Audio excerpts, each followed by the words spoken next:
Assalamualaikum warahmatullahi wabarakatuh. Saya Sekar Wangi Rasti Yasmin dari kelompok 1 bersama teman-teman saya Rana Arisma Valeves, Raudatul Fadilah, Reisha Gutina Putri, Riki Rahmat Saputra, dan Syifa Tiara Fania akan menjelaskan proposal bisnis plan yang telah kita buat tentang beras, yaitu tugas program studi pengantar kewirausahaan dengan dosen Ibu Helga Nuri Honesti. Yang pertama, kita masuk dalam bagian ringkasan. Beras merupakan makanan pokok bagi sebagian masyarakat Indonesia. Konsumsi beras di Indonesia semakin meningkat setiap tahunnya. Seiring dengan meningkatnya jumlah penduduk di Indonesia, ketergantungan masyarakat Indonesia sangat tinggi terhadap beras akan menjadi masalah jika ketersediaan beras sudah tidak dapat tercukupi. Hal inilah yang dapat mengganggu ketahanan pangan nasional. Pada tahun 2014, konsumsi beras di Indonesia sebesar 96,32 kg per kapita per tahun. Meskipun mengalami penurunan dari tahun sebelumnya, akan tetapi masih jauh melebihi rata-rata tingkat konsumsi beras dunia, yaitu sebesar 60 kg per kapita per tahun. Hal ini akibat dari kebijakan pemerintah mengenai pergeseran pangan pokok dari pangan lokal seperti jagung dan umbi-umbian ke pangan pokok nasional, yaitu beras. Dengan kondisi ketergantungan pangan pada satu jenis produk dapat menjadikan Indonesia rawan pangan. Oleh sebab itu, diperlukan pengembangan produk pangan pokok lainnya pengganti beras. Baiklah, selanjutnya kita masuk ke dalam bab 1, yaitu deskripsi bisnis. Adapun deskripsi bisnis yang telah kami kumpulkan, ada beberapa bagian. Yang pertama yaitu anatomi beras, yang kedua kandungan beras, yang ketiga macam dan warna beras, dan yang terakhir adalah aspek pangan. Assalamualaikum warahmatullahi wabarakatuh. Nama saya Riki Rahmat Saputra, NIM 2002-3090. Saya akan melanjutkan membaca materi tentang pemasaran bisnis.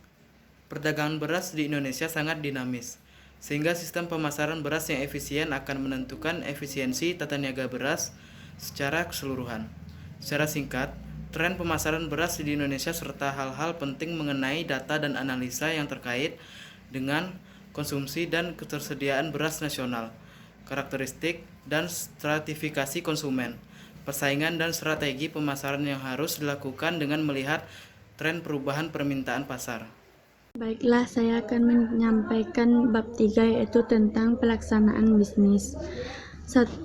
Mengelola stok bisnis beras. 2. Mencari supplier terpercaya. 3. Penentuan kualitas. 4. Target pasar. 5. Persiapan alat takar.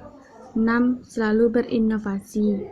7. Meningkatkan kualitas pelayanan. 8. Ciptaan mitra kerjasama. 9. Manajemen harga. 10. Pelajari tentang pesaing. Assalamualaikum warahmatullahi wabarakatuh. Perkenalkan, nama saya Rana Arisma Valeves. Saya akan membacakan bab 4, manajemen. Dimulai dari analisis bisnis. Investasi awal, sewa kios 9 juta rupiah, stok awal beras 5.700.000 rupiah, meja dan wadah beras 700.000 rupiah. Jadi total investasi awal adalah 15.400.000 rupiah.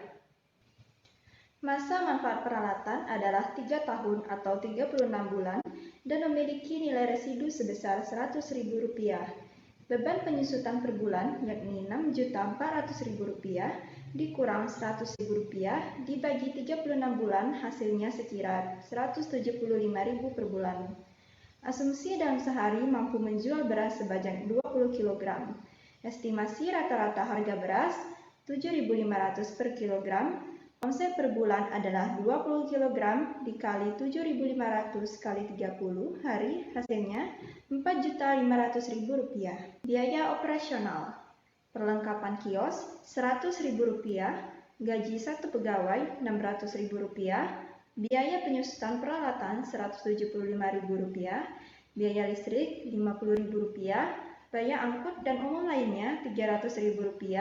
Jadi total biaya operasional Rp1.225.000. Assalamualaikum warahmatullahi wabarakatuh. Saya Syifa Tiara Fania, berasal dari kelompok 1. Nah, di sini saya akan membahas tentang hasil diskusi kelompok kami, yaitu bab 5 membahas tentang finansial beras di Indonesia.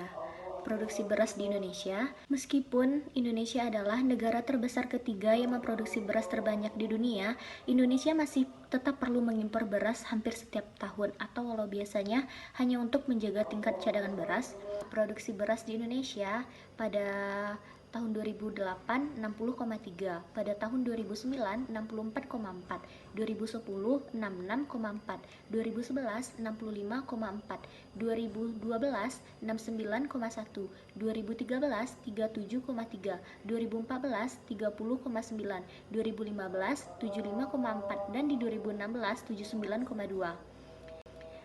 Nah, provinsi-provinsi di Indonesia merupakan penghasil beras terbesar adalah Sumatera Selatan, Jawa Barat, Jawa Tengah, Jawa Timur, dan Sulawesi Selatan. Risiko: pertama, mindset yang keliru. 2, tidak memahami market. 3, gaya hidup yang tinggi. 4, manajemen finansial yang buruk. 5, pembukuan yang buruk. 6, tidak memiliki mentor yang baik.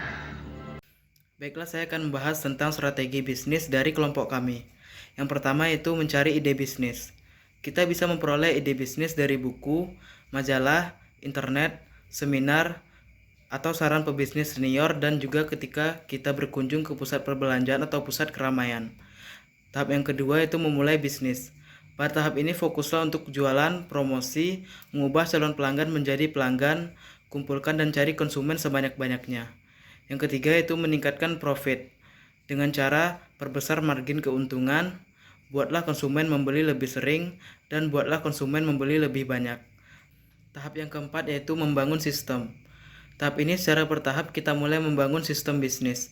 Kita mulai membuat standar operating procedure, buat sistem proses order, penjualan, penggajian karyawan, dan buat tim manajemen. Tahap yang kelima yaitu mengembangkan. Dengan cara membuka cabang, membuka sistem kemitraan, membuka sistem waralaba, dan mencari ide bisnis baru.